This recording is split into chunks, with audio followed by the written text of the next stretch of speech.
One of the conversations that we're having a lot right now, just kind of in the mainstream, is about media bias. So we're talking about how biased the various news organizations are, and even Fox. Everyone's upset about Fox right now. So we have these targets, right? And we're upset about the bias. And we say things like, we need news organizations to report the news, not tell us what to think about the news. That's fair. Now, on the faith side, though, when we're talking about shows like the ones that you host on FaithWire and what CBN does and what other faith media do, there is a built-in bias. I mean, that's the point of it. There is a built-in bias.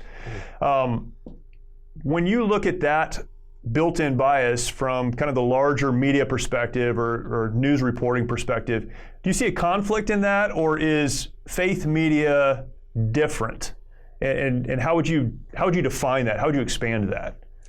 Yeah, I don't really see it as a conflict per se, because everyone's got a worldview. I mean, that's Right. where I'll start on that. Every single person's got a worldview. I mean, even when they think they don't, like the public schools just saying, "Oh no, we're keeping it totally neutral here. You can't talk about God." Like, Yeah, well, right. We're neutral. Just totally don't do neutral it. here, really? Right. Because you're clearly, making a decision there based on your worldview that you think people can't be talking about God. They can't be pushing that. So I think everybody's got a worldview, and I think that for a Christian media outlet, actually, it should tell the viewer that we're held to a higher standard. We answer to a higher power ultimately in everything that we're doing. Not that we're going to do it perfectly or report everything just 100% perfectly all the time. No, I mean, we'll admit when we make mistakes, but but I think audiences should be able to trust the fact that at least we are serving someone higher than just a boss or just just a journalistic general idea. And I think to underscore that, I think we saw what happened in the mainstream media during this election cycle. They talk about all these journalistic practices and everything else. Well, all that went out the window when they had enough pressure on them. I think, this is just my personal take here, just looking from afar. I think that a lot of the media, which we know generally leans left, felt a lot of pressure to really stand up to Trump.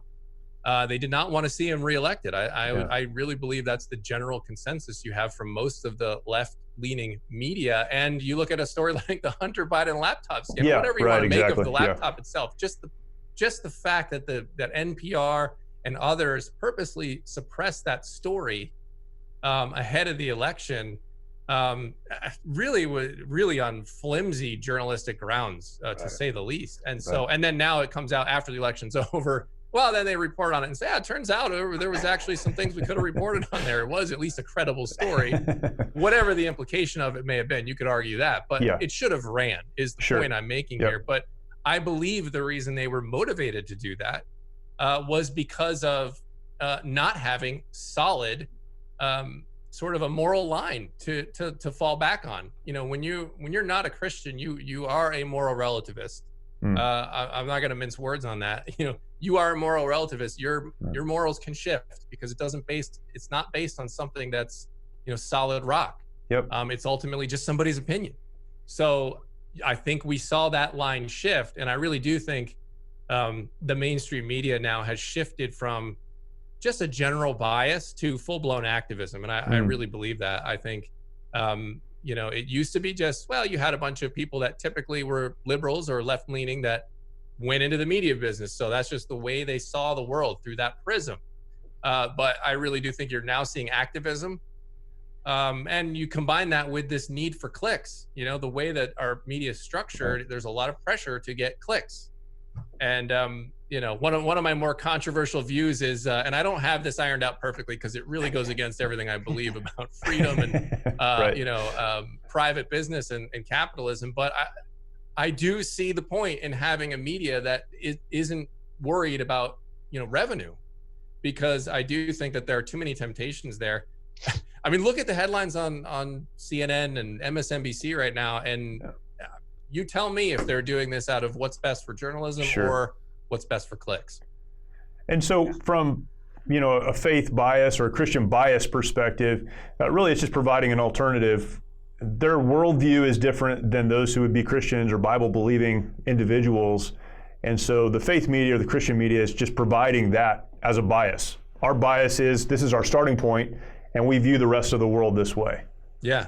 Yeah. Yeah. I mean, we have no problem saying like we're putting godly principles first. And one of the things I love to do is find a story. You know, maybe there's a big story going around. Let's say there's a hurricane and it's flooding. And you see the Cajun Navy coming out. Well, we're going to go right to those stories where faith is coming to the forefront. Where if you see someone who is talking about, wow, they're praising God in the middle of a storm, and whatever the situation might be, we're going to put those stories up towards the top because we think they're the most important. We're covering the big story of the day, which would be, a storm or whatever the nature might be. And then we're highlighting the faith angle from it. We love doing that stuff. Now, it doesn't always get handed to you on a silver platter every day like that, but we love doing that. And, because again, I think we don't live in a world where it's just God moments where God just jumps in and out.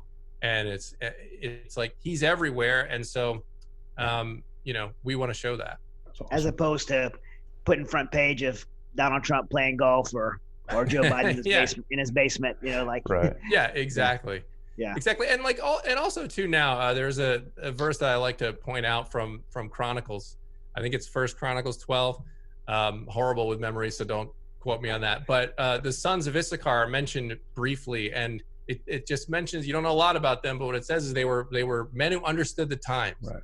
And so I think one of our other, because I get criticized sometimes from people, they say, well, you're a faith site, how come you're not doing Bible studies and all this stuff, and you're covering these divisive stories? And I do listen to those criticisms because I don't want to be completely hopeless and just focus on the negative. But on the other hand, we do have to be people who understand the times.